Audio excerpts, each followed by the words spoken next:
ॐ नमो भगवते वासुदेवाय।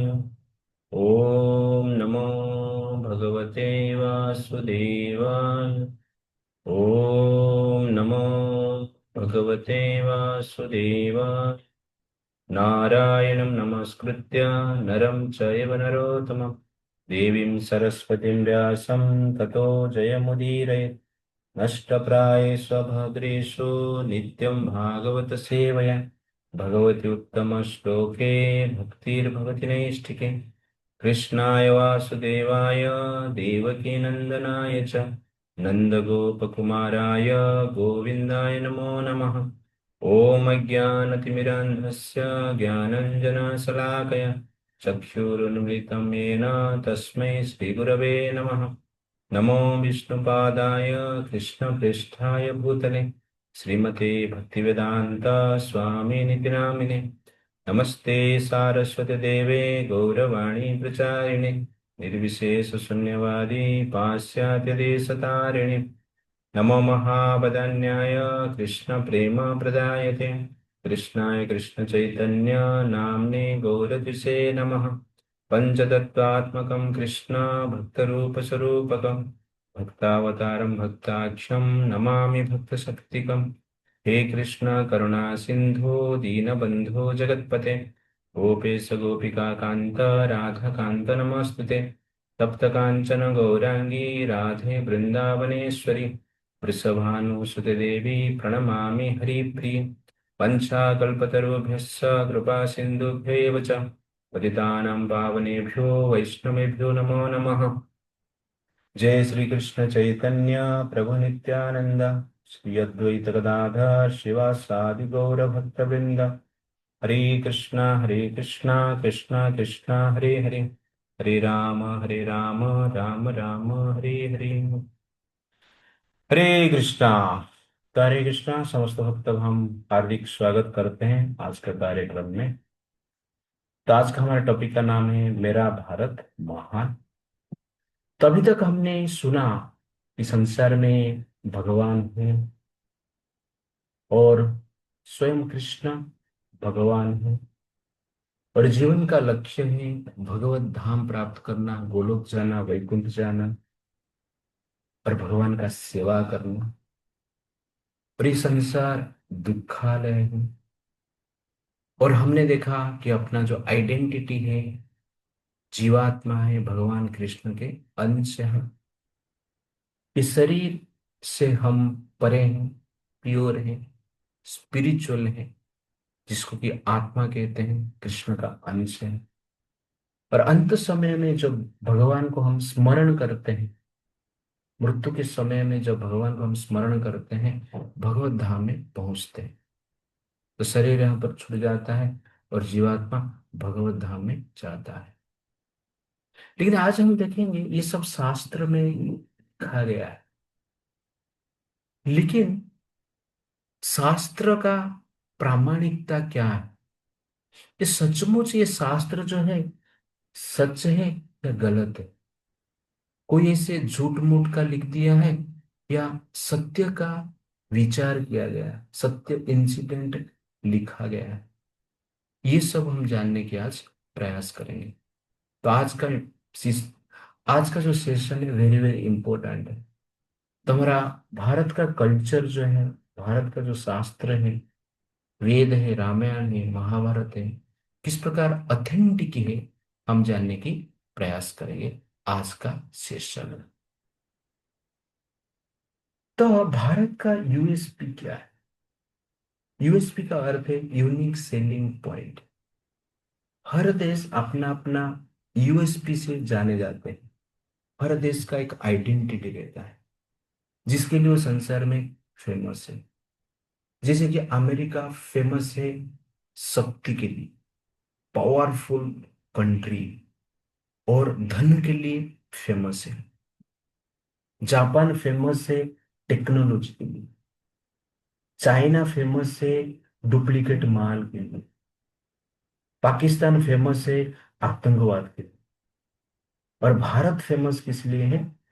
Bharat famous exactly वैदिक नॉलेज के लिए, कल्चर के लिए, कैरेक्टर दुनिया। तो चरित्र के लिए भारत फेमस है, संस्कृति के लिए भारत फेमस है, और ज्ञान के लिए भारत फेमस है।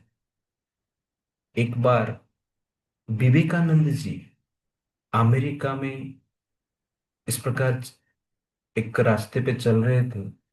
अचानक उनका गैरिक वस्त्र को देखकर एक अमेरिकन लेडी ने कहा कि तुम भारतीय लोग सभ्य नहीं, कपड़ा कैसे पहनता है आपको पता नहीं, आप लोग बेडशीट पहन के घूम रहे हो, देखो हम लोग सूट बूट पहन के घूम रहे हैं, ये हमारा आइडेंटिटी। तो विवेकानंद ने कहा कि वेस्टर्न वर्ल्ड में, अमेरिका में व्यक्ति को ड्रेस से जाना जाता है, लेकिन भारत में व्यक्ति को चरित्र से जाना जाता है, संस्कृति से जाना जाता है, ज्ञान से जाना जाता है। ज्ञान हमारा आइडेंटिटी, संस्कृति हमारा आइडेंटिटी, कैरेक्टर हमारा आइडेंटिटी। भारत का आइडेंटिटी ड्रेस से नहीं। यस, भारत का ड्रेस ही सबसे श्रेष्ठ है, लेकिन आइडेंटिटी हमारा नॉलेज है, कल्चर है, कैरेक्टर है। तो भारत संस्कृति के लिए जाना जाता है, ज्ञान के लिए जाना जाता है, चरित्र के लिए जाना जाता है, आदर्श के लिए जाना जाता है, त्याग के लिए जाना जाता है, भगवत तत्व के लिए जाना जाता है, शांति के लिए जाना जाता है, योगा के लिए जाना जाता है। ये भारत का यूएसपी है, सबसे अलग है। और इसको हमें सेल करना चाहिए। सेल मतलब प्रचार प्रसार करना चाहिए।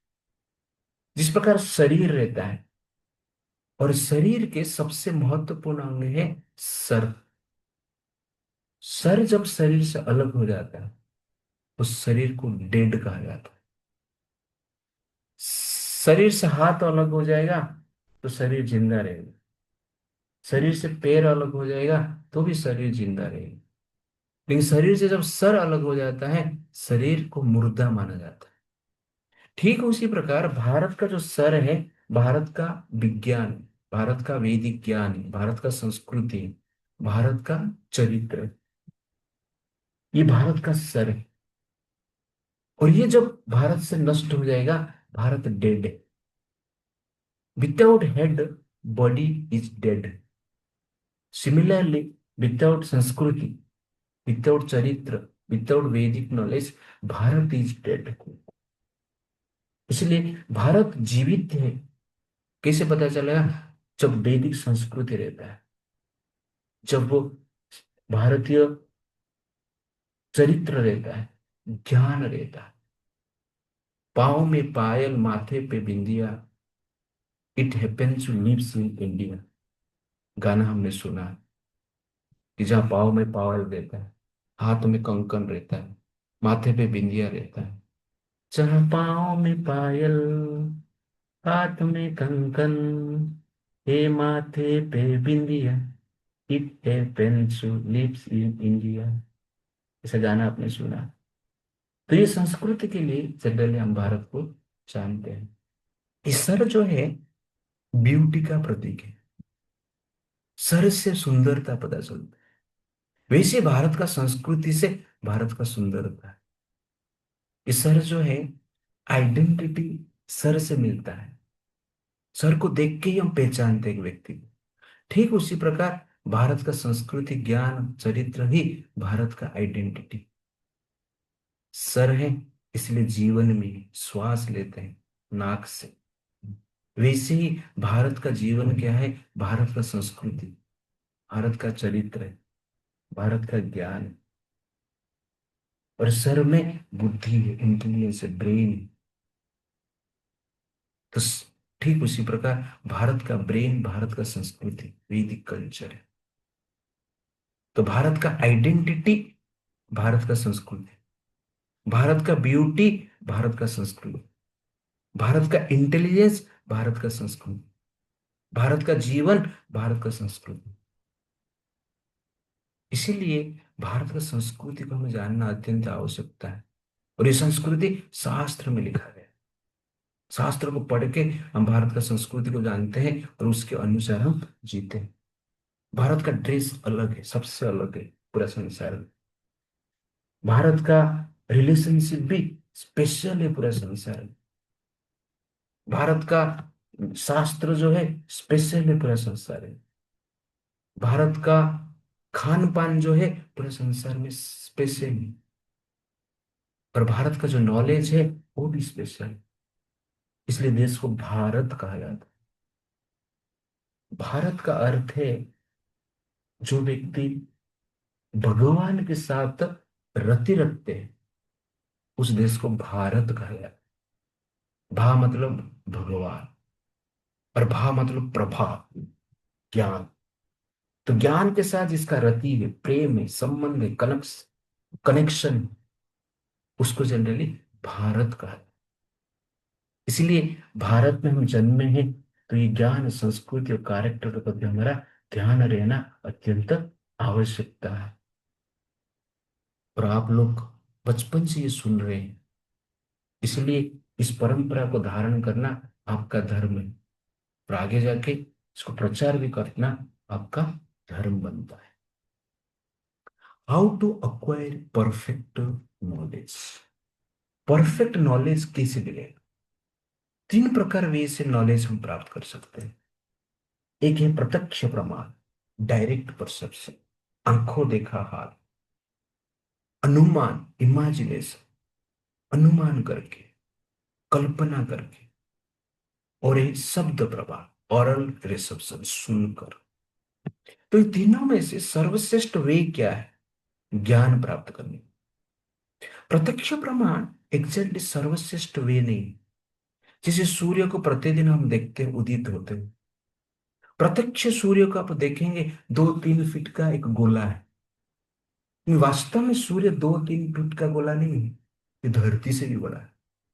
तो प्रत्यक्ष से परफेक्ट नॉलेज हमें प्राप्त नहीं होता है। एक बार क्या हुआ, एक जानवर का डॉक्टर थे, और उनका एक शिष्य था, कंपाउंडर था। उसको भी डॉक्टर बनने की बहुत इच्छा था, लेकिन डिग्री नहीं था। वो सोच रहा था कि देख देख के मैं डॉक्टर बन जाऊंगा। तो एक बार जानवर का डॉक्टर गाय को ट्रीटमेंट कर रहे हैं, एक गाय का गले में ऐसा थोड़ा फूक गया था, स्वेलिंग हो गया। तो डॉक्टर ने कंपाउंडर को कहा कि आप एक काम कीजिए, एक हथौड़ा लेकर आइए। कंपाउंडर ने हथौड़ा लेकर आया, और डॉक्टर ने उस गले में जो फूक गया था उसे हथौड़ा में जोर जोर से मारा। तो स्वेलिंग कम हो गया तुरंत। और डॉक्टर ने, जो फार्मर था, उससे कुछ पैसा लेके चला गया। कंपाउंडर ने सोचा, अरे डॉक्टर बनना बहुत इजी है यार, क्या जरूरत है, हथौड़ा लेकर घूमो। तो उस दिन से वो जनरली कंपाउंडर का जॉब छोड़ दिया और हथौड़ा लेके घूमा। जहां जहां पर गाय के गले में फूगा हुआ रहेगा, स्वेलिंग हुआ रहेगा, और बॉडी में किधर स्वेलिंग हुआ रहेगा, तो हथौड़ा में जोर जोर से मारता था, तो गाय ही मर जाता। उसको लोग पकड़ के मारने लगे। वो भाग भाग कर डॉक्टर के पास आया, कहा कि डॉक्टर जी, आपने हथौड़ा मारा तो पैसा मिल रहा है, और मैं हथौड़ा मारता हूं तो मुझे मार मिल रहा है, इसका कारण क्या है? आप हथौड़ा मारे तो गाय बच जाता है, और मैं मारता हूं तो गाय मर जाता है। आप भी डॉक्टर है, आप जो कर रहे थे मैं कर रहा था, लेकिन ऐसा क्यों होता है? डॉक्टर हंसने लगा, 2 थप्पड़ लगाया, कहा कि डॉक्टर देख के कोई बन नहीं सकता है, एक डॉक्टर को देख कर आप बन नहीं सकते, सुन के बनना पड़ता। तू तो देखा है लेकिन समझा नहीं। तो कंपाउंडर ने पूछा, क्या समझा नहीं? कहा, जिस दिन मैंने हथौड़ा में गाय का गले में मारा है, उस दिन एग्जैक्टली क्या हुआ था, एक गाय बड़ा खरबूज खा लिया था। वो खरबूज उसका गले में अटक गया था, और मैं खरबूज को देखकर हथौड़ा मारा, तो खरबूज उसमें के अंदर क्या हुआ, टूट गया और ठीक हो गया। इसके लिए हथौड़ा मारा था। ऐसा नहीं कि कहां पर भी स्वेलिंग हुआ तो हथौड़ा मारे। तो इस स्टोरी से हमें पता चलता है कि वास्तव में जो ज्ञान है देख के प्राप्त नहीं कर सकता। कोई देख के डॉक्टर नहीं बन सकता है। कोई हार्ट ऑपरेशन होते हुए देखकर हार्ट सर्जन नहीं बन सकता है। ब्रेन ऑपरेशन होते हुए देखकर ब्रेन सर्जन नहीं बन सकता है। आंख ऑपरेशन हुआ देखकर आई स्पेशलिस्ट नहीं बन सकता है। डॉक्टर बनने के लिए देख के नहीं बन सकते, अनुमान करके भी डॉक्टर नहीं बन सकते। कोई बोले हाँ इससे ऑपरेशन होता है, इससे हार्ट सर्जरी होता है, अनुमान करके भी हम ज्ञान प्राप्त नहीं कर सकते। कोई भी हो, इंजीनियर हो, डॉक्टर हो, साइंटिस्ट हो, आईएएस हो, आईपीएस हो, देख के कोई बन नहीं सकता है और अनुमान करके भी नहीं बन सकते। इसलिए सर्वश्रेष्ठ प्रमाण क्या है? शब्द प्रमाण। सुनकर बन सकते हैं। जब एक परफेक्ट डॉक्टर से हम सुनते हैं तो डॉक्टर बनते हैं। जब एक परफेक्ट इंजीनियर से हम सुनते हैं तो इंजीनियर बनते हैं। जब परफेक्ट साइंटिस्ट हम सुनते हैं तो साइंटिस्ट बनते हैं। सुन के ही ज्ञान प्राप्त होता है, वास्तव में ज्ञान प्राप्त होता है। सुन के ही सूर्य कितना बड़ा है हमें पता चलता है। सुन के ही हमें पता चलता है कि धरती घूम रहा है सूर्य के चारों ओर। सुन के ही पता चलता है कि धरती गोल है। सुन के नॉलेज हम लेते हैं। इसलिए स्कूल कॉलेज आप लोग जाते हो, किस लिए जाते हो? सुनने के लिए जाते हो। और सुनने से वास्तव में नॉलेज मिलता है। और कहाँ से सुनना है? एक ऑथेंटिक पर्सनालिटी से सुनना है। डॉक्टर बनना है तो आप डॉक्टर से सुनना पड़ेगा। ड्राइवर से सुनेंगे तो डॉक्टर नहीं बनेंगे। तो शब्द प्रमाण सबसे श्रेष्ठ प्रमाण, जिसके द्वारा हम क्या प्राप्त कर सकते हैं? ज्ञान प्राप्त कर सकते हैं। अनुमान करके ज्ञान प्राप्त नहीं कर सकते। वैसे ही भगवान के बारे में ज्ञान प्राप्त करना है तो सुनना पड़ता है। ऑथेंटिक सोर्स से सुनना पड़ता है। प्रामाणिक सोर्स से सुनना पड़ता है। कोई ड्राइवर से, कोई मीडिया से, कोई गूगल से, कोई चपरासी से, कोई पॉलिटिशियन से, कोई साइंटिस्ट से, कोई डॉक्टर से, कोई इंजीनियर से सुनेंगे तो भगवान के बारे में ज्ञान प्राप्त नहीं। जैसे डॉक्टर जानता है, एक्सपीरियंस किया है, स्टडी किया है, एक्सपेरिमेंट किया है, उससे सुनेंगे तो आपको ज्ञान प्राप्त हो। वैसे ही जो भगवान को जानते हैं, देखेंगे, सुनेंगे, उनसे जो ज्ञान प्राप्त करते हैं, भगवान के बारे में ज्ञान हम प्राप्त है। जीवन का गोल के बारे में ज्ञान प्राप्त होगा, अनुमान करके प्राप्त नहीं। एक बार क्या हुआ, एक हाथी देखने के लिए अंधे लोग गए, जिसको दिखता नहीं, अंधे लोग हाथी देखने के लिए। एक अंधा ने जनरली हाथी का पेट को पकड़ लिया, बोलता है हाथी दीवार जैसे। दूसरा अंधा हाथी का जनरली ट्रंक को पकड़ लिया, बोलता है हाथी सांप जैसे।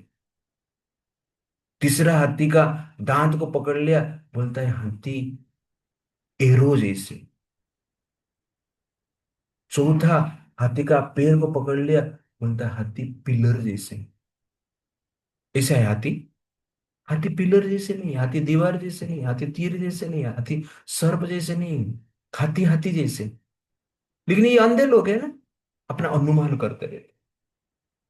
इसीलिए जनरली ये लोग इस प्रकार विचार करते। ठीक उसी प्रकार लोग भगवान के बारे में जानते नहीं। कोई कहता है कि मैं भगवान हूं, आप भी भगवान है। कोई कहता है भगवान नहीं। इस प्रकार लोग अनेक प्रकार के विचार रखते हैं। कोई कहता है शास्त्र ठीक है, कोई कहता है शास्त्र ठीक नहीं है, वेद शास्त्र सब गलत है। वास्तव में अनुमान से हम ज्ञान प्राप्त नहीं कर सकते। इसीलिए शब्द प्रमाण अत्यंत आवश्यकता है। तो perfect knowledge you can get by शब्द प्रमाण, by sound vibration. When we hear knowledge from a perfect person, then we will get perfect knowledge. The best praman to get knowledge is शब्द प्रमाण, oral reception.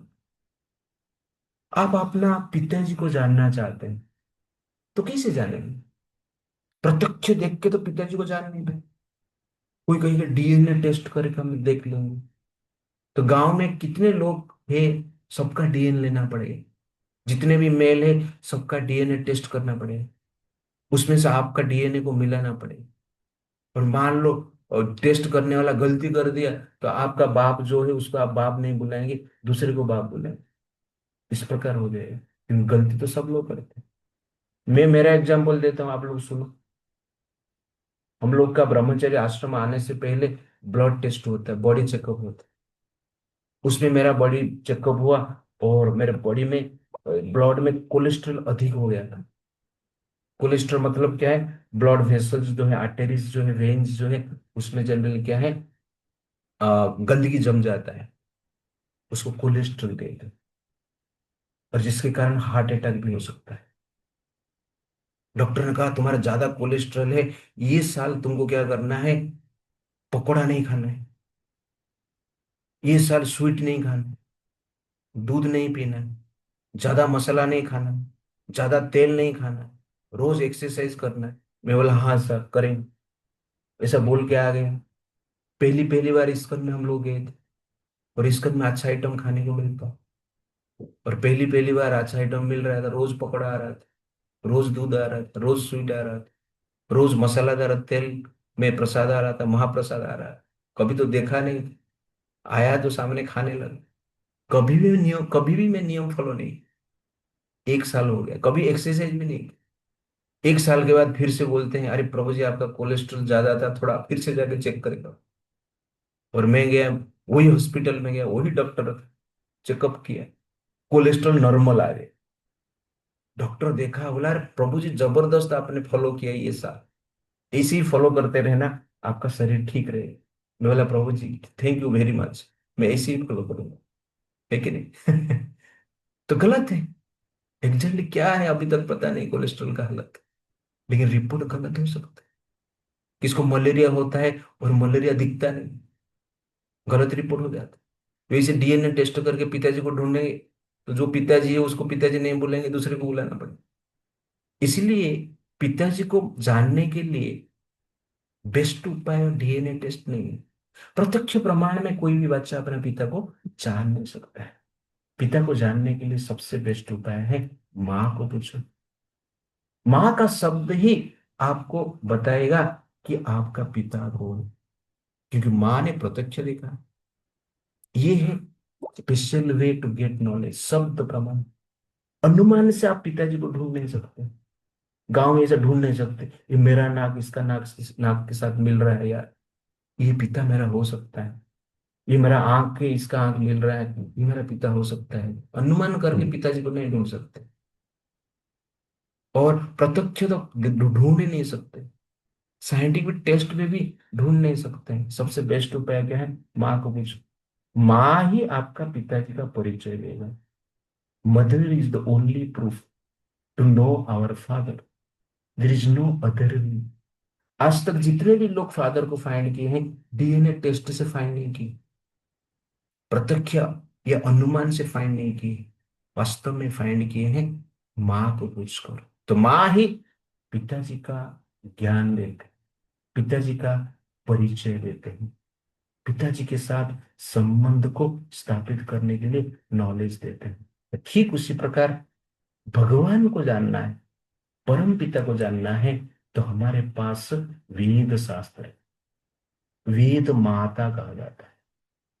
तो वेद माता के द्वारा, शास्त्र के द्वारा, रामायण के द्वारा, महाभारत के द्वारा, उपनिषद के द्वारा हम जान सकते हैं कि भगवान कौन, जीवन का लक्ष्य क्या है, संसार क्यों बना है, इसका पर्पज क्या है। ये सब वेद माता बताते। इसीलिए हमें वेद शास्त्र के बिना भगवान का नॉलेज प्राप्त नहीं कर सकते हैं, और चरित्र भी प्राप्त नहीं कर सकते हैं, संस्कार भी प्राप्त नहीं कर सकते हैं। अब ध्यान से देखेंगे, अभी एपिस्टिन फाइल करके आया है। जेफरी एपिस्टिन करके एक बड़ा बिजनेसमैन हुआ है अमेरिका में। वो जनरली अनेक एक द्वीप खरीदा था, और वहां पर अनेक लड़कियों को लेकर, छोटी छोटी लड़कियों को लेकर, 8 साल, 7 साल, 18 साल से कम से ज्यादा भी, सब प्रकार उधर जनरली गलत कार्य कर रहे थे सब। और पूरा देश का, पूरा पृथ्वी का, धरती का बड़े बड़े लोग उसमें शामिल है, पाप कर रहे थे, मांस भी खा रहे थे। ऐसे लोग जनरली संसार में जी रहे हैं। वहां पे साइंटिस्ट भी है उसमें, डॉक्टर्स भी है, बिजनेसमैन भी है।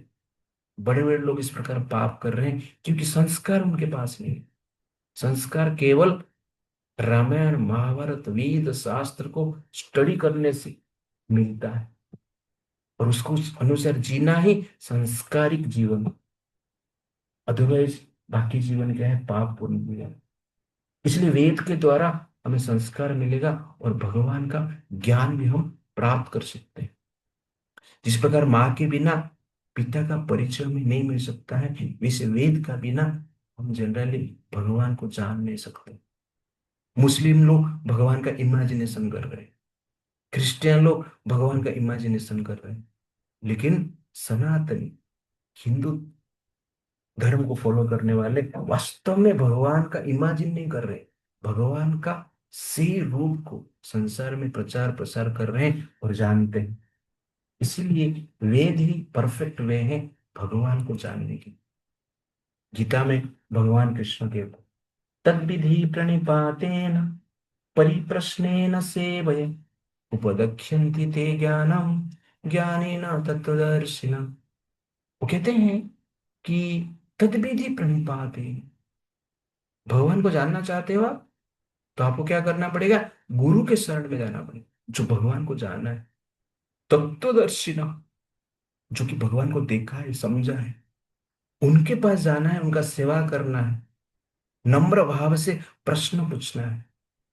तब जाके क्या करेंगे, आपको ज्ञान प्राप्त हो, भगवान को देख पाए। जैसे डॉक्टर बनने के लिए डॉक्टर के शरण में जाना पड़ता है, उनका सेवा करना पड़ता है। इवन अभी भी आप एमबीबीएस करके डॉक्टर नहीं बन सकते।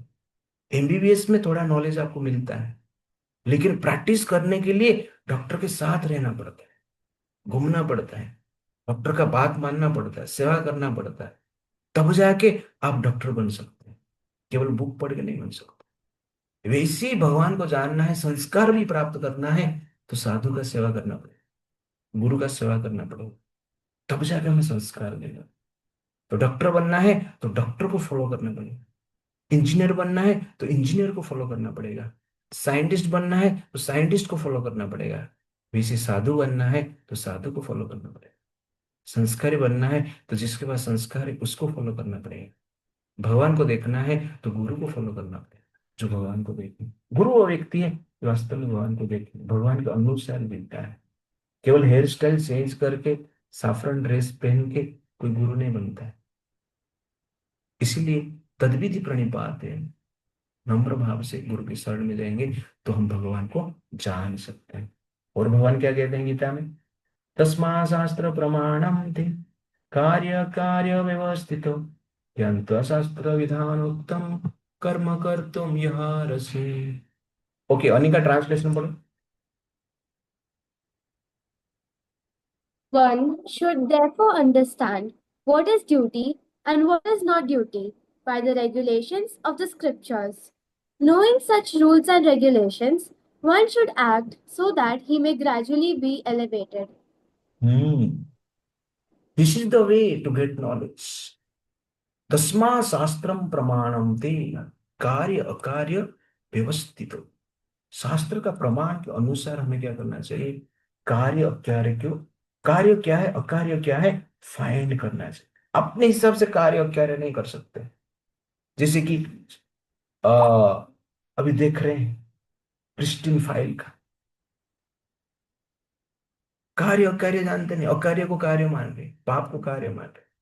जैसे दसवां शास्त्रम प्रमाण, शास्त्र का प्रमाण के अनुसार हमें कार्य क्या है अकार्य क्या है, पाप क्या है पुण्य क्या है, अच्छा क्या है बुरा क्या है, फाइंड करना चाहिए और उसके अनुसार हमें कार्य करना चाहिए। इसलिए शास्त्र वेरी वेरी इंपॉर्टेंट है। तभी शास्त्र के से प्रमाण है हम जानेंगे, लेकिन उससे पहले शास्त्र कितने प्रकार के हम देखेंगे। तो हमारा वैदिक जो शास्त्र है दो प्रकार के, एक है श्रुति और एक है स्मृति। श्रुति मतलब जो सुन के याद करते थे, और स्मृति मतलब जो कि स्मरण किया जाता था। वो भी सुन के ही याद करते थे, लेकिन उसमें स्टोरीज रहता है। श्रुति में दर्शन अधिक है, तत्व अधिक है। श्रुति शास्त्र को इस प्रकार कहा, इसलिए कहा जाता है कि पहले सुन के लोग याद करते थे, पहले मेमोरी बहुत स्ट्रांग था, तो सुन लेते थे दो तीन बार, कोई कोई एक बार भी सुन लेता था तो सब कुछ याद रख पाता था। पहले लोग का मेमोरी जनरली दिमाग में था, आजकल लोगों का मेमोरी पॉकेट में, मोबाइल में मेमोरी कार्ड, इस प्रकार आप देख सकते हैं। तो कहने का अर्थ है कि शास्त्र को इसलिए श्रुति कहा जाता है, इसलिए श्रुति कहा जाता था कि वो सुन के याद करते। और स्मृति जो है, पुराण को स्मृति कहा जाता है। तो श्रुति जो है उसको वेद कहते हैं। तो वेद का अर्थ क्या है? वेद का अर्थ है जानना और ज्ञान, साइंटिफिक नॉलेज। तो what is Veda? Scientific knowledge, ज्ञान को ही वेद कहते हैं। इसीलिए भारत में जो वैदिक शास्त्र है, ज्ञान का शास्त्र है। जो वैदिक सिविलाइजेशन है, ज्ञान का सिविलाइजेशन। अभी एंटी वैदिक सिविलाइजेशन है, इसलिए अज्ञान का सिविलाइजेशन। तो वेद चार प्रकार का है: ऋग्वेद, यजुर्वेद, सामवेद, अथर्ववेद। और ये वेद शास्त्र भगवान व्यास देव ने लिखे। भगवान कृष्ण के अवतार है भगवान व्यास देव। उन्होंने जनरली वेद शास्त्र को लिखे और भगवान स्वयं लिखे हैं। इसीलिए वेद शास्त्र काल्पनिक नहीं है, झूठा नहीं है। आजकल माइथोलॉजी कहते हैं, वास्तव में ये माइथोलॉजी नहीं है। कुरान माइथोलॉजी, बाइबल माइथोलॉजी, लेकिन वैदिक शास्त्र जो है वास्तव में रियल है, ये माइथोलॉजी नहीं है। जिसका शास्त्र माइथोलॉजी है वो लोग इसको माइथोलॉजी कहते हैं, पर हम भी इसको मान लिए। कैसे माइथोलॉजी नहीं है मैं आज डिटेल्स में बताऊंगा आपको, आप ध्यान से सुने। लेकिन वेद चार प्रकार है, याद रखिए। उसके साथ साथ संहिता है, अरण्यक है, ब्राह्मण है, उपनिषद है, उसका डिटेल्स टेबल में दिया गया है। वेदांग, ये सब श्रुति है। वेदांग में कल्प है, शिक्षा है, व्याकरण है, निरुक्त है, छंद है, ज्योतिष है। हर शास्त्र में हजार हजार लाख लाख श्लोक। स्मृति में रिचुअल शास्त्र आता है, धर्म शास्त्र आता है, और तंत्र में तामसिक शास्त्र आता है, राजसिक शास्त्र आता है, सात्विक शास्त्र आता है। पुराण जो है 18 पुराण है और 18 उप पुराण है। रामायण महाभारत इतिहास है। षड भी है। षड को फिलोसफी कहा जाता है। और ये जो षड दर्शन है, सांख्य है, योग है, वैशेषिक है, न्याय है, मीमांसा है, वेदांत है। तो इस प्रकार जनरल क्या है, षड दर्शन का भी शास्त्र में वर्णन किया गया है। तो इस प्रकार ये पूरा जो आप चार्ट देख रहे हैं, ये वैदिक शास्त्र का चार्ट है। तो 4 वेदा है, 4 वेदा है, जैसे कि आप यहाँ पर देख रहे हैं। तो ऋग वेदा सब्जेक्ट मैटर है praise and glorification of देवतास। Cosmic order के बारे में यहाँ पर बताया गया है। सूर्य चंद्र का मूवमेंट के बारे में बताया गया है। एस्ट्रोलॉजी के बारे में बताया गया है कि नहीं? उसके साथ साथ आत्मा, सत्य, भगवान के बारे में बताया गया है। ये है जनरली ऋग्वेद।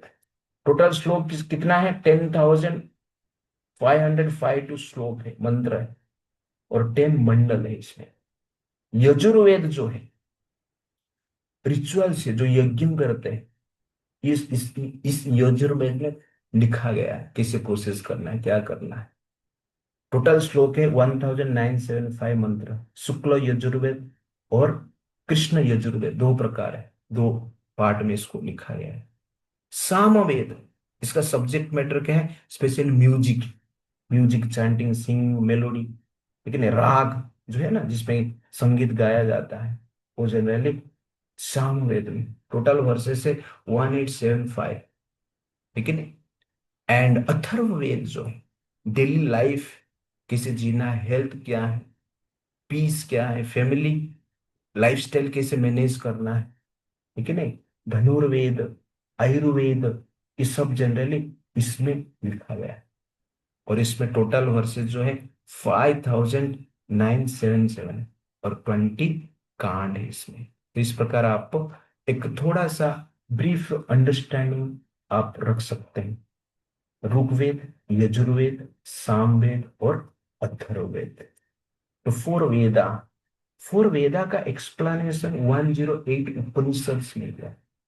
पूरा वेद का एक्सप्लेनेशन 108 उपनिषद में किया गया है। तो ये लिस्ट आप देख रहे हैं। तो उसमें से जो 10 उपनिषद हैं प्रमुख माना जाता है: ईश, केन, कठ, प्रश्न, मुंडक, मांडुक्य, तैत्तिरीय, ऐतरेय, छांदोग्य, बृहदारण्यक, ये उपनिषद है। तो 108 पूरा है। तो एक दिन में आप हम लोग टास्क देंगे, आप 108 उपनिषद का आपको याद करना है। 18 पुराण है। उपनिषद का एक्सप्लेनेशन, वेद को स्टोरी फॉर्म में इंसिडेंट के द्वारा समझाया गया है। जो इंसिडेंट रियली संसार में हुआ है उसको वेद व्यास जी ने रिकॉर्ड किए। तो वेद शास्त्र जो लिखे व्यास देव ने लिखे, 18 पुराण भी लिखे, ठीक है। और सर्वश्रेष्ठ पुराण क्या है? श्रीमद् भागवतम महापुराण, जिसमें कि 18,000 श्लोक है। और स्कंद पुराण सबसे बड़ा पुराण है, 81 100 वर्ष, 81,100 वर्सेस है।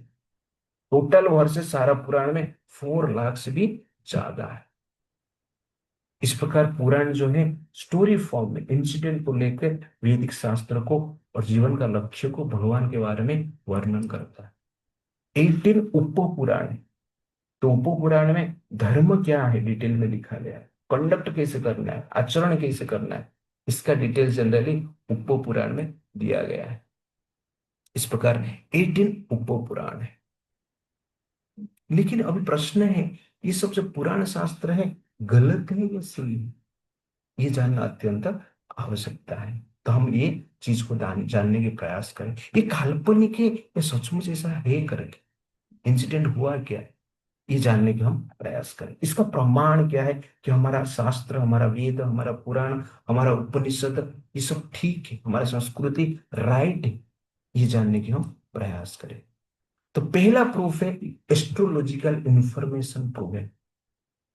तो वेद शास्त्र में ग्रह नक्षत्र का मूवमेंट के बारे में लिखा गया है, और ग्रह नक्षत्र कैसे हैं सब कुछ, सबका डिटेल्स लिखा गया है। जैसे हम जानते हैं भूगोल, तो वेद कहता है भूगोल, भूमंडल, ब्रह्मांड। साइंस भी इसको प्रूव करता है। साइंस भी पहले कहता था कि धरती चपटा है, फ्लैट है। आज भी कुरान कहता है धरती फ्लैट है, बाइबल भी कहता है धरती फ्लैट है। अनेक वेस्टर्न फिलोसोफर को फांसी दिया गया है, दंड दिया गया है, जब वो धरती फ्लैट, धरती गोल बोलते थे, क्योंकि वेद पढ़ने के बाद उनको पता चला।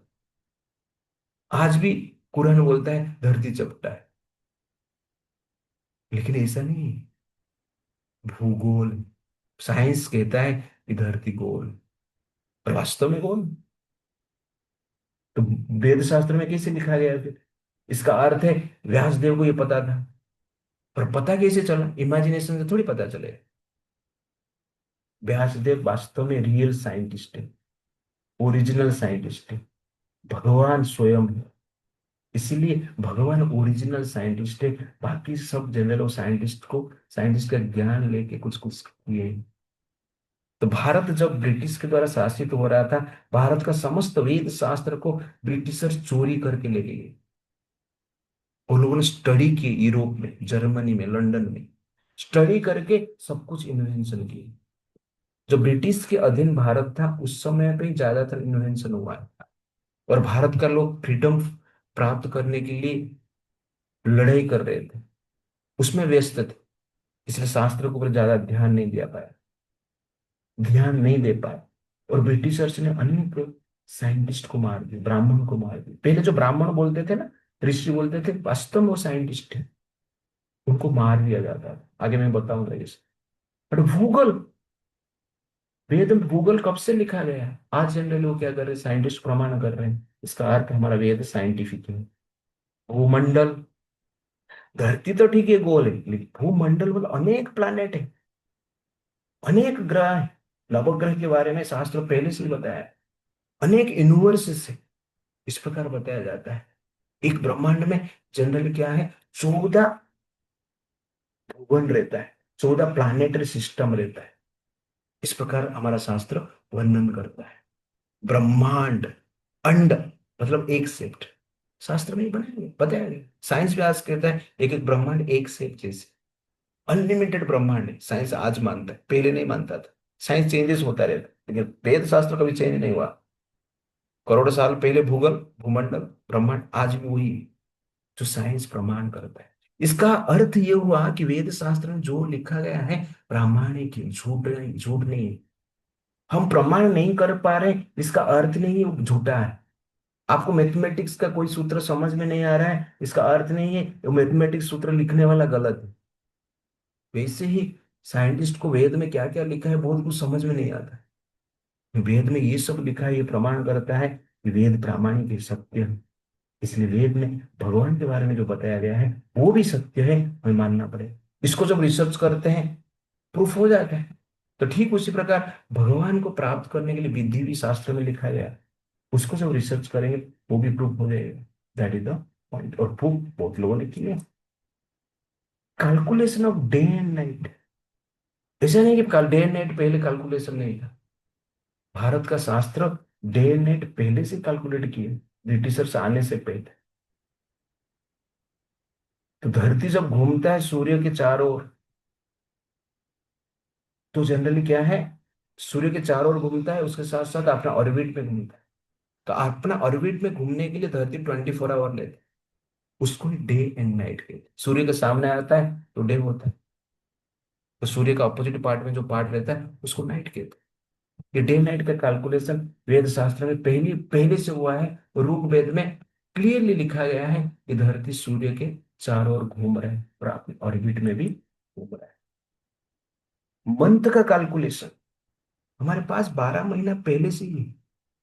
ये 12 महीने का नाम सब लोग याद रखो, नेक्स्ट टाइम देखते हैं कौन याद करके आएगा। ये भारत का 12 महीना है जो कि ओरिजिनल है। चैत्र वैशाख ज्येष्ठ आषाढ़ श्रावण भाद्रपद आश्विन कार्तिक मार्गशीर्ष पौष माघ फाल्गुन, ये याद रखो आप लोग। जनवरी फरवरी तो सबको याद है, लेकिन वास्तव में भारत का जो मंथ का कैलकुलेशन ओरिजिनल कैलकुलेशन, चंद्र का मूवमेंट के अनुसार, सूर्य का मूवमेंट के अनुसार कैलकुलेशन। जैसे पूर्णिमा को आपका जन्म हुआ है, पूर्णिमा मतलब क्या है, आकाश में जो चंद्र पूर्ण रहते हैं उसको पूर्णिमा कहते हैं। उसके बाद प्रतिपदा स्टार्ट होता है, प्रतिपदा मतलब फर्स्ट डे, द्वितीय मतलब सेकेंड डे, ऐसा करके 15 डे को पूर्णिमा कहते हैं। शुक्ल पक्ष रहता है, कृष्ण पक्ष रहता है। तो कृष्ण पक्ष में चंद्र दिखते नहीं, उसको अमावस्या कहते हैं। उसके बाद चंद्र धीरे धीरे दिखते हैं, प्रतिपदा स्टार्ट होता है, वो पार्ट को शुक्ल पक्ष कहते हैं। और पूर्णिमा होता है, पूर्णिमा में जो पैदा हुआ है उसका बर्थडे नेक्स्ट ईयर पूर्णिमा होना चाहिए ना। लेकिन आप जनरली इंग्लिश कैलेंडर के डेट के अनुसार लेंगे तो डेट अलग रहेगा। पूर्णिमा के दिन फिर से वो डेट नहीं आएगा, 10 दिन बाद आएगा, 5 दिन बाद आएगा, कभी कभी 1 महीना बाद आएगा। इसका अर्थ आप गलत बर्थडे बना रहे हैं। क्योंकि आपका बर्थडे पूर्णिमा को हुआ तो नेक्स्ट भी पूर्णिमा को होना होना चाहिए ना। चैत्र पूर्णिमा को मान लो बर्थडे हुआ है आपका, तो नेक्स्ट भी चैत्र पूर्णिमा को होना चाहिए। कौन सा भी दिन में हो जाएगा, डेट के हिसाब से लेंगे तो। इसलिए राइट बर्थडे तभी होता है जब हम क्या करते हैं, हमारा भारत का कैलेंडर को फॉलो करते हैं। तो भारत का कैलेंडर हर डे में एक इंडिकेशन है कि पूर्णिमा के दिन चंद्र का पोजीशन कैसे है, गोल है कि नहीं। प्रतिपदा के दिन चंद्र का पोजीशन क्या है वो दिखता है, द्वितीया के दिन क्या चंद्र का पोजीशन है वो दिखेगा, नक्षत्र और सूर्य का पोजीशन है, सब कुछ दिखेगा। इसके अनुसार कैलकुलेशन किया जाता है।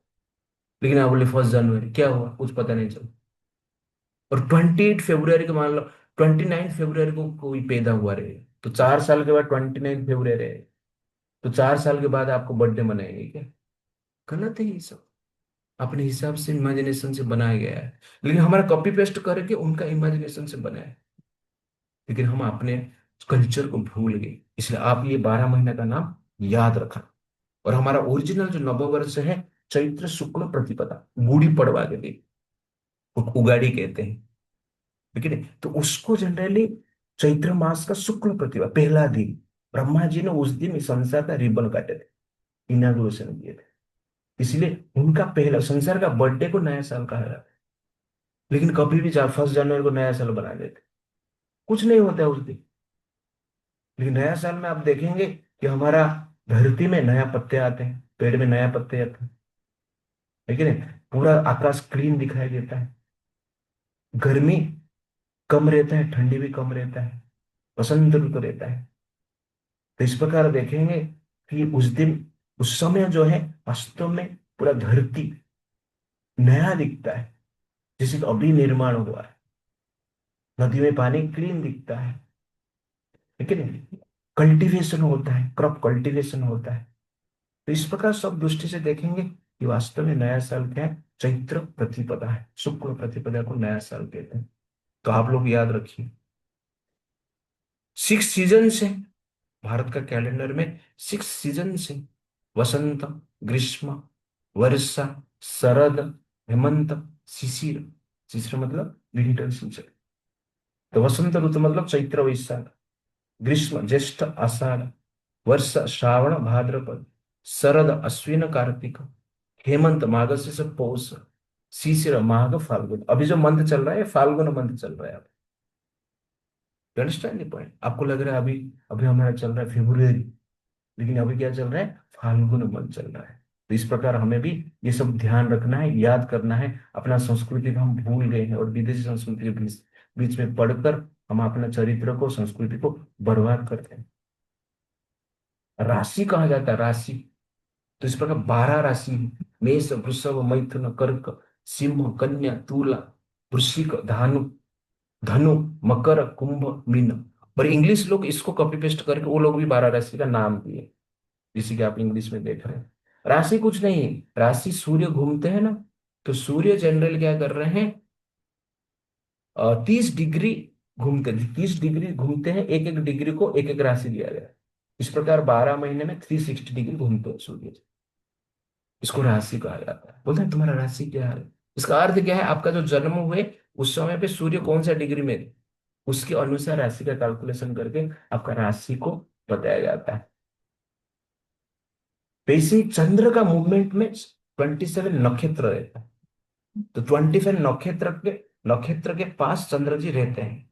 तो 27 नक्षत्र आकाश में, अश्विनी, भरणी, कृत्तिका, रोहिणी, ठीक है ना, मृगशीर, अर्धा, पुनर्वसु, पुष्य, अश्लेष, माघ। इस प्रकार जो है 27 नक्षत्र है। और चंद्र जिसके पास रहते हैं उसके अनुसार नक्षत्र कहा जाता है। बोलते हैं ना इस नक्षत्र में इसका जन्म हुआ है, तो चंद्र उस समय पे उस नक्षत्र के पास रहेंगे, इसलिए वो नक्षत्र कहा जाता है। 27 नक्षत्र रहते हैं। तो इस प्रकार हमारा भारत का एस्ट्रोलॉजिकल कैलकुलेशन हुआ जो कि साइंटिफिक है। और हमारा फेस्टिवल जन्माष्टमी, जन्माष्टमी में आता है।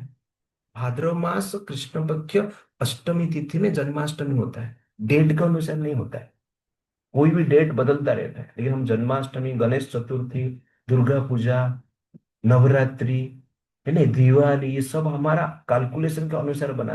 और ये कैलकुलेशन करोड़ साल पहले हो चुका है। 5,000 साल पहले तो व्यासदेव ने लिखा, लेकिन करोड़ साल से ये चल रहा था। तो करोड़ साल से नॉलेज कहाँ से आया? तो ये प्रमाण करता है कि हमारा शास्त्र जो है प्रामाणिक है, गलत नहीं। टाइम का कैलकुलेशन भी हुआ है।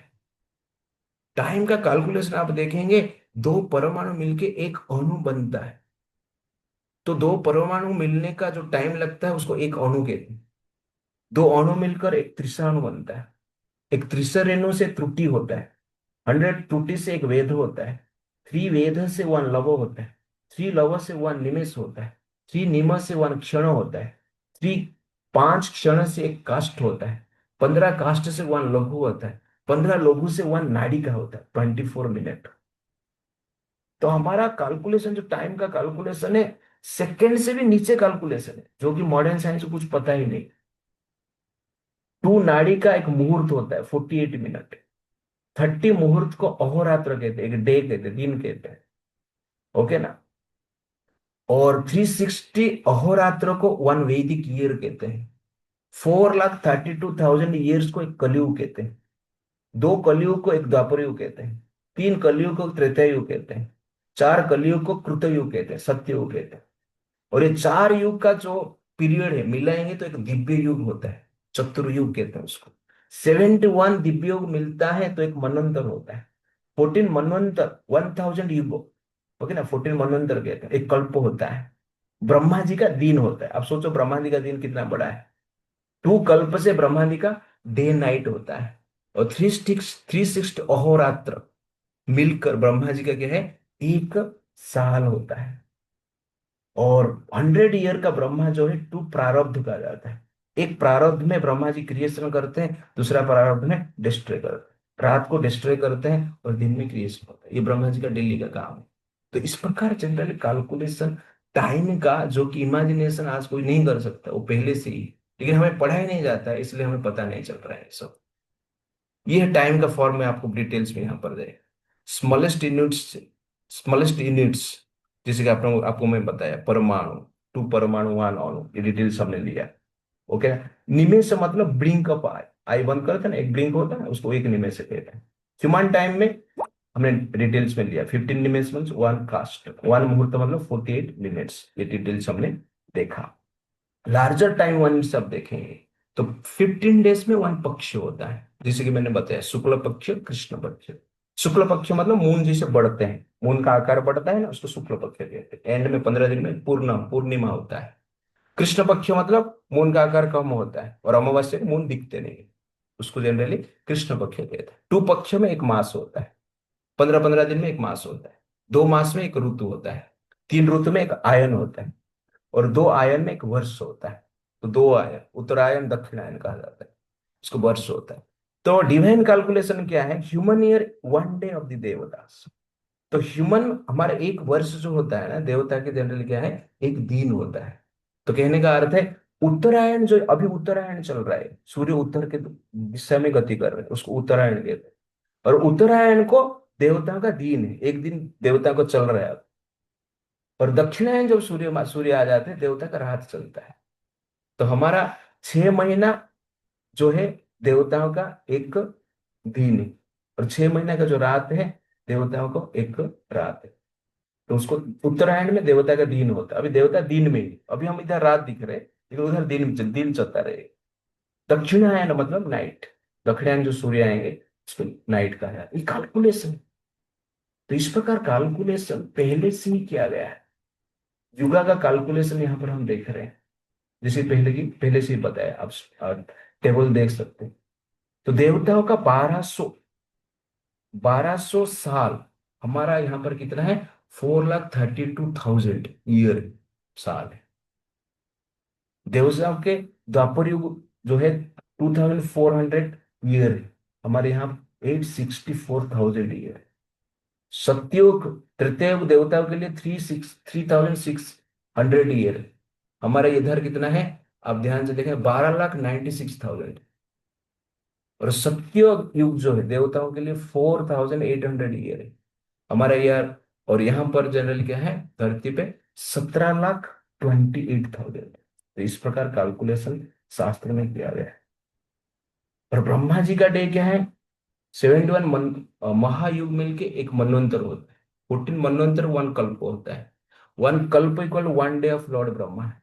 मतलब लॉर्ड ब्रह्मा का जो एक दिन है, हमारा हिसाब से 4.32 बिलियन ह्यूमन ईयर। 1 नाइट भी इतना ही। इसे 100 ईयर ब्रह्मा जी जीते हैं, उसको महाकल्प कहते हैं। पर भगवान का क्या मालूम है, भगवान जब एक सांस छोड़ते हैं, ब्रह्मा जी प्रकट होते हैं। ब्रह्मा जी, भगवान जब सांस लेते हैं, ब्रह्मा जी मर जाते हैं। ये भगवान का कैलकुलेशन, मतलब भगवान का एक कैलकुलेशन, जो एक श्वास छोड़ना मतलब 4.32 billion year. That is exactly, नहीं 4.32 बिलियन है तो ब्रह्मा जी का 1 day, 4.32 billion, 8.64 billion into 100 year मिलाएंगे तो जितना होता है ब्रह्मा भगवान का श्वास उतना होता है। दैट इज एग्जैक्टली कृष्ण का टाइम पीरियड। भगवान का टाइम पीरियड अनलिमिटेड है, तो बता नहीं सकते। तो ये सबसे पता चलता है कि हमारा साइंस क्या है, शास्त्रीय प्रामाणिक है।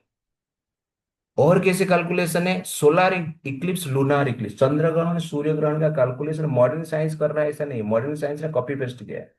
पहले से सूर्य ग्रहण होता था, चंद्र ग्रहण होता था, हमारा वेद में लिखा गया है। पर आज भी हमारा वेद के अनुसार ही हम सूर्य ग्रहण चंद्र ग्रहण कैलकुलेट करते हैं और फॉलो करते हैं।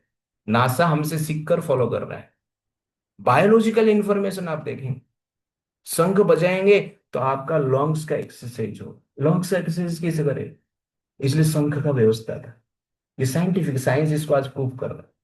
माँ के गर्भ में बच्चे का कैसे डेवलपमेंट होता है, इसका डिटेल्स 5,000 साल पहले व्यास ने लिख दिए थे, जो कि आज साइंस को पता चल रहा है गाय का गोबर प्योर है, एंटीसेप्टिक है। संसार में जितने भी संजीव है सबका मल क्या है, इम्प्योर। गाय जो मल देती है वो मल नहीं है, वो निर्मल है, गोबर है। इसलिए वर कहा जाता है। गो मतलब गाय, वर मतलब बेनिडिक्शन, वरदान। गाय का वरदान क्या है? गोबर। गोबर से खाना बनाएंगे बहुत टेस्टी आता है। गोबर घर में लेपन करते हैं तो शुद्धता की अनुभव होता है, मन को शांति मिलता है। और जहां पर गोबर लेपन होता है वहां पर लक्ष्मी भी आता है। ये गाय का आज भी साइंस इसको प्रमाण कर रहा है, यूरिन भी प्योर है। वृक्षों में जीवन है करके हमारा शास्त्र तो पहले से बता रहा है। 84 लाख स्पीसीज में जनरल क्या है, वृक्ष का भी वर्णन है। तो इस प्रकार आप देखेंगे कि हमारा वैदिक शास्त्र क्या है, रामायण। बायोलॉजिकल प्रूफ हो गया, एस्ट्रोलॉजिकल प्रूफ हो गया, पावर ऑफ मंत्र भी आप देखेंगे। मंत्र भी प्रमाण करता है कि वैदिक शास्त्र प्योर है।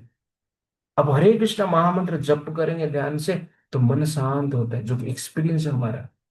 अच्छी क्वालिटी डेवलप होता है, सेंस कंट्रोल होता है, फिजिकल पावर बढ़ता है, सहन शक्ति बढ़ता है, राइट क्या है रॉन्ग क्या है समझ में आता है, दृढ़ निश्चय बढ़ता है, इंटेलिजेंस बढ़ता है, मेमोरी पावर बढ़ता है, कंसंट्रेशन बढ़ता है, सक्सेस बढ़ता है, पीस बढ़ता है। ये सब चाहिए तो आप जप कीजिए। सब लोग 2 माला एटलीस्ट कीजिए, बच्चे लोग को। बड़े लोग को 16 माला करना चाहिए। तो इससे आपका मेमोरी पावर बढ़ेगा, इंटेलिजेंस बढ़ेगा, कंसंट्रेशन बढ़ेगा, रिफ्लेक्शन बढ़ेगा, मन को शांति मिलेगा, अच्छे गुण डेवलप होगा। मंत्र इसलिए कहा जाता है मनः त्रायते इति मंत्र। जो मन का विचारधारा को, गलत विचार को दूर करता है उसको जनरली क्या कहते हैं, मंत्र कहते हैं। मन को तारण करता है, इसलिए मंत्र कहा जाता है। और ये साइंटिफिकली प्रूफ भी है। बहुत सारे वीडियोस आप देख सकते हैं नेट में, प्रूफ किया गया है। मंत्र जब करते हैं तो मन शांत रहता है। और क्या है, प्रेडिक्शन के इम्प्रूव, भविष्यवाणी भी किया गया है। जैसे कि बुद्धदेव का भविष्यवाणी श्रीमद् भागवत 1.3.24 में किया गया है। ये श्लोक क्या है, तथा कलौ संप्रब्रूते हैं सम्मया सुरदीशम बुद्ध नाम अंजन सूत टिकटेशु भविष्य। तो इस प्रकार बुद्धदेव का जन्म कहां पे होगा, कि गया प्रदेश में होगा, बिहार में होगा। ये सब पहले से ही लिखा गया है। कैसे पता चला, व्यासदेव को। और इतिहास भी मानता है कि बुद्धदेव का जन्म बिहार में हुआ। उनका पिता माता का नाम अंजना है, बौद्ध धर्म का प्रचार किया। और डिटेल्स भी लिखा गया, मैं एक श्लोक ही लिया है। तो प्रेडिक्शन भी किया, भविष्यवाणी भी 5,000 साल पहले किया गया है। तो कैसे व्यासदेव को पता चला, इसलिए हमारा शास्त्र क्या है, साइंटिफिक है, राइट है। कृष्ण वर्णम तुषा कृष्णम संग उपंग अस्त्र पार्षद यज्ञ संकीर्तन प्राय ही यजंती ही सुमेध। तो चैतन्य महाप्रभु का भी वर्णन है श्रीमद् भागवतम में 11.5.32। ये चैतन्य महाप्रभु जो कृष्ण स्वयं है, लेकिन अकृष्ण वर्ण में है, गोरे वर्ण लेकर आए हैं, श्याम वर्ण लेकर नहीं आए। और कैसे हैं ये, उनके एसोसिएट के साथ आए हैं और संकीर्तन यज्ञ का प्रचार करेंगे, जो कि इतिहास भी मानता है और ये संसार में प्रमाण भी हुआ। चाणक्य पंडित का वर्णन है शास्त्र। और चाणक्य पंडित जन्म लेंगे, नंद वंश का नष्ट करेंगे, मौर्य वंश का स्थापित करेंगे, ये भी वर्णन है। और उसके बाद अशोक, अशोक की भी वर्णन किया गया है। चंद्रगुप्त द ब्राह्मण will and Chandragupta whose son will be named वरिष्ठार। तो चंद्रगुप्त के पुत्र वरिष्ठार हुए, वरिष्ठार के पुत्र क्या है, अशोक हुए, जो कि इतिहास मानता है। तो इसलिए प्रेडिक्शन भी हमारा शास्त्र किया है। और ये भविष्यवाणी से पता चलता है कि हमारा शास्त्र क्या है, राइट है। और क्या है, मरीन आर्कियोलॉजी प्रूफ।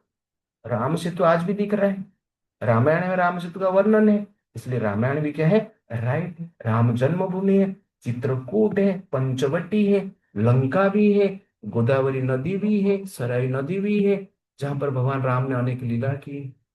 ये प्रमाण करता है कि हमारा शास्त्र राइट है। द्वारका का अवश्य द्वारका में मिल रहा है। द्वारका भगवान सिटी, भगवान समुद्र के बीच में एक सिटी बनाया था और एक नाइट में बना दिया था। दैट इज भगवान का पावर। वो सिटी का अवश्य कुछ कुछ दिख रहा है पानी के भीतर। तो ये प्रमाण करता है हमारा शास्त्र राइट है, महाभारत राइट है। सरस्वती नदी, जो कि अभी दिखता नहीं, लेकिन सैटेलाइट से दिखता है कि सरस्वती नदी जनरली धरती के नीचे बहता है, राजस्थान के दो थ्रू सरस्वती नदी जाता है, जो कि आज आज साइंस भी मानता है उसको, जो कि पहले ऊपर बहता था, और व्यासदेव सरस्वती नदी के किनारे में बैठकर ही वेद शास्त्र लिख रहे हैं। तो ये प्रमाण करता है कि हमारा शास्त्र राइट है, क्योंकि जो नदी दिखता नहीं उसका वर्णन शास्त्र में है, और सैटेलाइट से ये सब दिख रहा है, इसीलिए ये भी शास्त्र है। ये प्रमाण करता है कि हमारा शास्त्र राइट है। तक्षशिला और नालंदा यूनिवर्सिटी था, जहां पर भी 60 से अधिक सब्जेक्ट पढ़ाया जाता था। वहां पर सब प्रकार के सब्जेक्ट था, फिजिक्स था, केमिस्ट्री था, बायोलॉजी था, मेटलर्जी था, इंजीनियरिंग था, आर्किटेक्चर था, सब कुछ था जो कि आज हम पढ़ रहे हैं, उससे भी अधिक था। लेकिन बख्तियार खिलजी आया, नालंदा विश्वविद्यालय विद्यालय को अटैक किया। बख्तियार खिलजी कुछ मुट्ठी भर सैनिक को लेकर आया और जला दिया। जलाकर जनरली क्या है, वहां पर जितने भी जो बुक्स थे, ताल के पत्ते में लिखा हुआ बुक्स था, सबको जला दिया। ऐसा कहा जाता है कि 90 लाख से ज्यादा बुक्स था वहां पर। तो सब ज्ञान वहां पर जल गए। 6 महीने तक जल रहा था, इस प्रकार बताया जाता है। और हजार हजार वहां पर जो ऋषि मुनि साइंटिस्ट थे, सबको मार दिया गया। और ब्रिटिशर से भी ऐसे बहुत सारा हजार हजार साइंटिस्ट को, लाखों साइंटिस्ट को, ब्राह्मण को, ज्ञानी व्यक्ति को मारे, अहंकार के कारण, ईर्ष्या के कारण। लेकिन ये सब हमें पढ़ाया नहीं जाता है, ये हमारा दुर्भाग्य है। भारत में ज्ञान नहीं था, तो ये सब सब कुछ आया कहाँ से फिर, ये भी जानना आवश्यकता है। तो बख्तियार खिलजी का मैं स्टोरी बताता हूं, आप लोग ध्यान से सुन। तो बख्तियार खिलजी जब आया, उससे पहले बख्तियार खिलजी को एक रोग हुआ था, जो रोग की ठीक नहीं होता था। और उसको पता चला कि नालंदा में एक प्रोफेसर है, और प्रोफेसर को पता है आपका रोग कैसे ठीक हो। तो सब उसका जो ट्रीटमेंट करने वाले डॉक्टर थे, वो कहे कि और ट्रीटमेंट आप लेंगे तो ठीक हो जाएगा। वो बोला कि मैं नहीं लूंगा, क्योंकि वो हिंदू लोग का मेडिसिन, इतना खुन्नस था उसका। लेकिन उसको प्लान करके वो डॉक्टर क्या किए, जो नालंदा में एक प्रोफेसर थे, बोला ठीक है उसको कुरान पढ़ने के लिए बोलो। और कुरान में पाउडर बनाकर उस मेडिसिन को लगा दिया गया। और वो कुरान पढ़ते टाइम वो पाउडर क्या करता था, उसका मुंह में जाता था, नाक में जाता था। उसके प्रभाव से उसका रोग ठीक हो गया। रोग ठीक हो गया तो सब लोगों ने पूछा, सबको पूछा रोग कैसे ठीक हो गया, ना कुरान पढ़ने से हो गया। अरे पहले तो भी कुरान पढ़ता था, ठीक नहीं होता था, अभी कैसे हो गया। सब लोगों ने सच बता दिया कि नालंदा में ऐसा एक प्रोफेसर है जिसके कारण ये ठीक हुआ। तो उसके मन में खुन्नस है, ईर्ष्या बढ़ गया। सांप को दूध पिलाएंगे तो क्या होगा, आपको क्या चुम्मा देगा। सांप को दूध पिलाएंगे तो आपको काटेगा वो। वैसे ही एक आतंकवादी लोग को ठीक करेंगे तो क्या होगा, मारेगा वो। तो बख्तियार खिलजी आता है सैनिक को लेकर, नालंदा यूनिवर्सिटी को जला ही देता है। वो जो डॉक्टर उसको ठीक करता है उसको भी मार देता है, बाकी डॉक्टर को भी मार देता है, बाकी जो भी अन्य साइंटिस्ट थे उनको भी मार देता है। लाखों लाख लोग को मार गया इस प्रकार बता।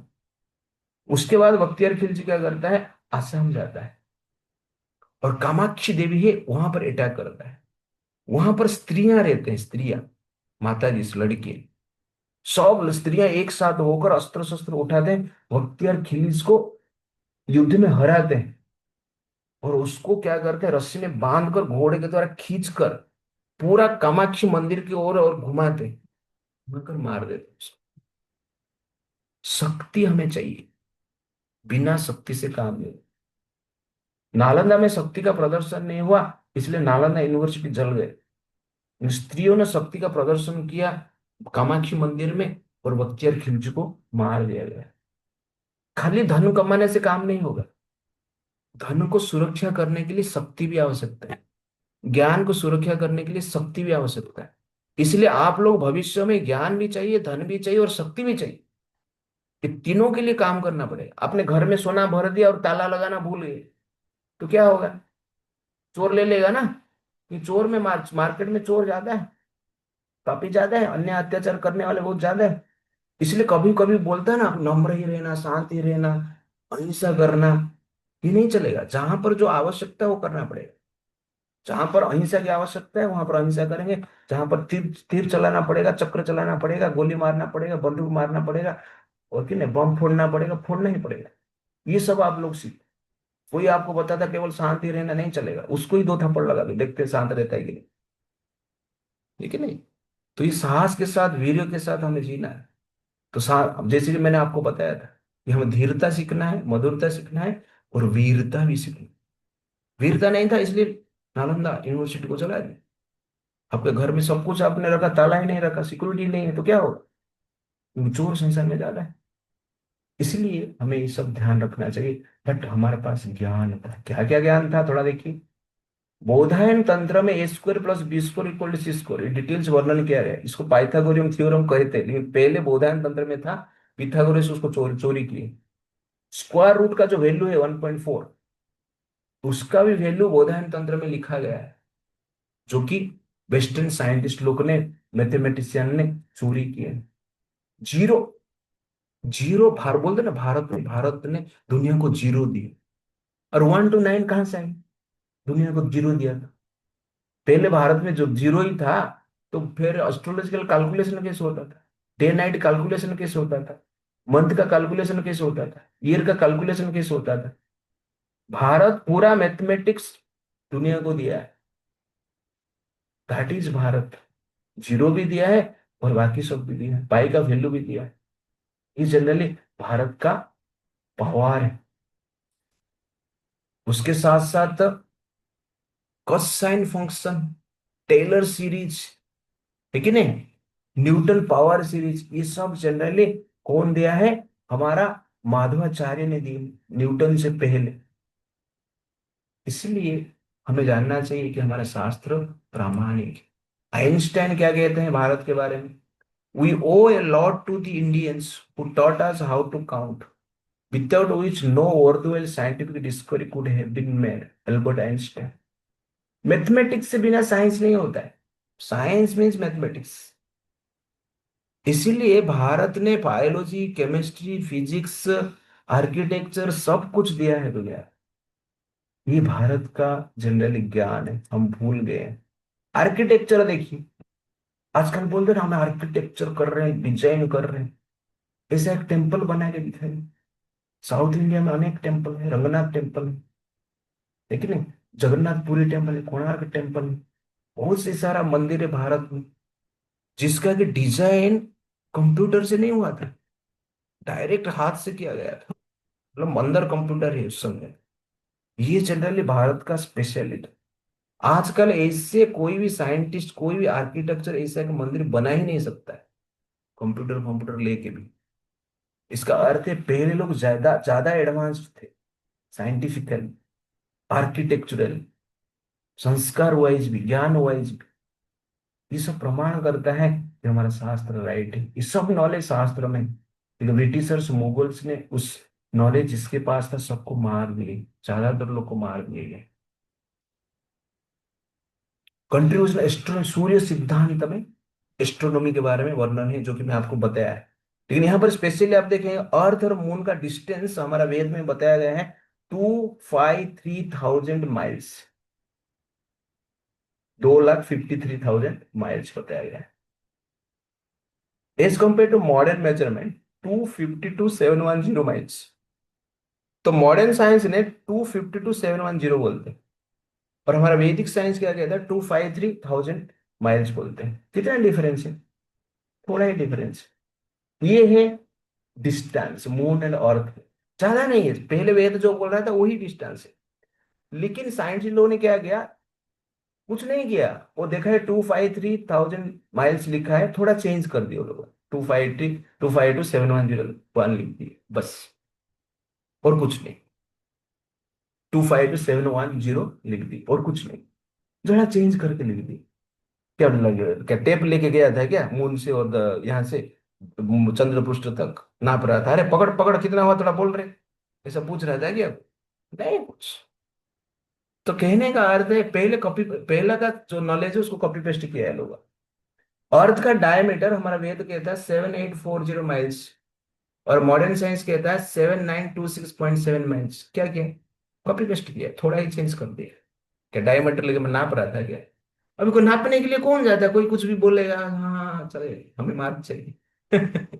तो इस प्रकार आप ध्यान से देखेंगे कि हमारा शास्त्र करेक्ट है। और क्या है, ग्रेविटेशनल फोर्स के बारे में जनरल भास्कराचार्य ने बताया न्यूटन से पहले, है कि नहीं। हेलियोसेंट्रिक थ्योरी, वो भी हमारा आर्यभट्ट ने बताया। इसे प्रमाण करता है हमारा वेद, वेद जो है प्रामाणिक। और ऋग्वेद में क्लियरली लिखा गया है कि धरती जो है सूर्य के चारों ओर घूम रही है, सूर्य का भी मूवमेंट है। तो इस प्रकार डिटेल शास्त्र में वर्णन किया गया है। और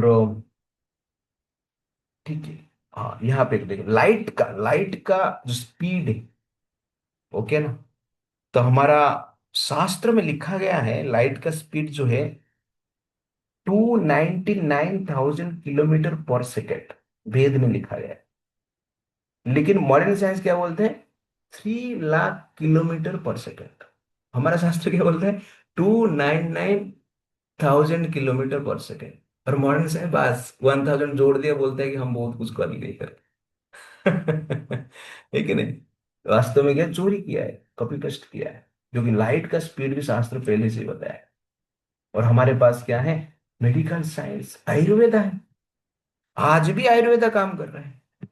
आयुर्वेदा का जो फादर ऑफ आयुर्वेदा है धन्वंतरी, भगवान धन्वंतरी, भगवान कृष्ण का अवतार है। तो आयुर्वेदा काम करता है आज भी। आयुर्वेदा में अनेक ट्रीटमेंट होता है, रामदेवा पूरा दुनिया को चैलेंज देकर रखे हैं। और बाकी आयुर्वेदा ट्रीटमेंट भी होते हैं, हर प्रकार के ट्रीटमेंट होते हैं।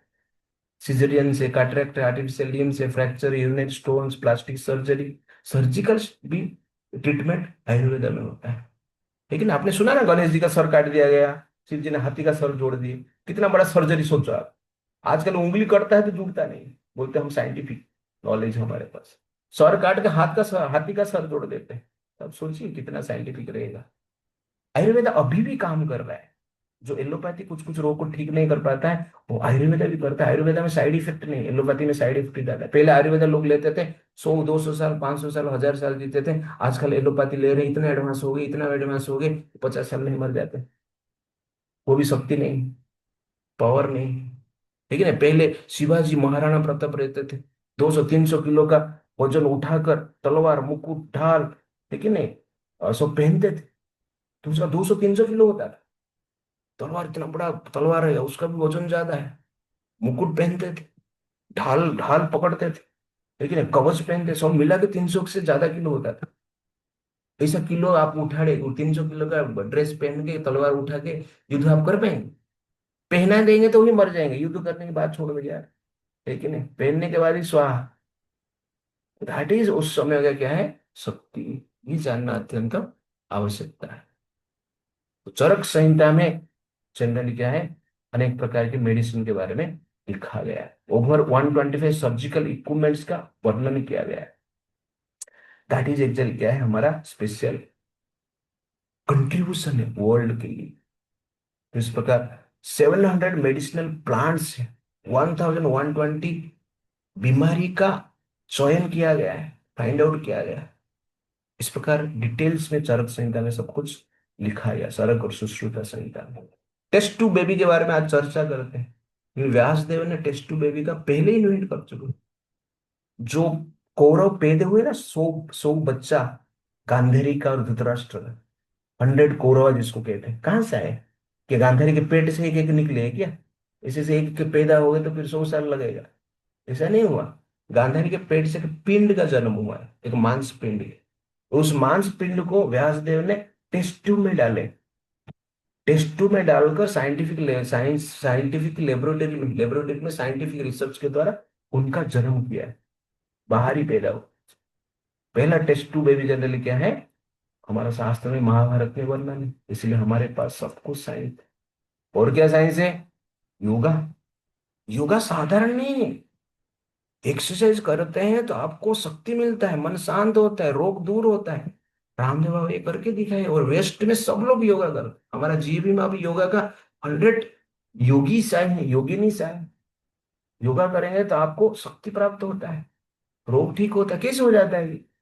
हर योगा में आसन जो है, एक आसन का इफेक्ट शरीर में कौन सा ग्लैंड पर, कौन सा ऑर्गन पर गिरता है, उसका वर्णन किया गया है। एनाटॉमी को ठीक जानकर पोस्चर बनाया गया है, उसके अनुसार जब हम कार्य करते हैं फायदा होता है। इसलिए जिम कभी मत जाना। लड़कियां तो जिम जाना ही नहीं, क्योंकि ज्यादातर मुस्लिम लोग रहते हैं, और लड़के लोग लड़की को ट्रेनिंग देते हैं, हाथ पकड़ते हैं, पैर पकड़ते हैं, ट्रेनिंग देते हैं जिम में। वास्तव में पाप करते हैं, अट्रैक्शन रहता है, सेक्सुअल डिजायर बढ़ता है, व्यभिचार हो जाता है, जो कि अभी न्यूज में पकड़ा गया है। इसलिए मैं स्पेशल लड़कियों को कहूंगा कि आपको जिम तो जाना ही नहीं है, घर पे योगा कीजिए, दैट इज इम्पोर्टेंट। और लड़के भी योगा कीजिए। मैं कभी भी जिम गया नहीं, लेकिन बॉडी बनाया है अभी भी, मेरा बॉडी अभी भी, बचपन से मैं शाखा में रहकर सूर्य नमस्कार किया है। एक स्टूडेंट ने टीचर ने स्टूडेंट को पूछा, अरे तू जिम क्यों नहीं जाता है? तो सर जिम क्यों जाऊं मैं, पैसा दे के लोखंड क्यों उठाओ जाके? पैसा भी दूंगा, लोखंड उठाऊंगा और उधर ही छोड़ के आ जाऊंगा, मैं खर्चा क्यों करूँ खाली पकड़? तो कहने का अर्थ है हमें योगा करना चाहिए, एक्सरसाइज करना चाहिए, स्थिर व्यायाम, द्रुत व्यायाम, आसन, प्राणायाम, योगा, ये सब में हेल्थ जितना अच्छा रहेगा, जिम से उतना। जिम में खाली बॉडी बन जाता है, योगा में भी बॉडी बनेगा, लेकिन योगा में शरीर स्वस्थ रहेगा। जिम छोड़ देंगे तो फिर जो चमड़े हैं ना, वो सब जनरली शिथिल हो जाएगा, झुर्रियां निकल जाएगा। इसीलिए वास्तव में योगा जो है पर हेल्थ एंड पीस, मन को भी शांत करता है, शरीर को भी सख्त बनाता है।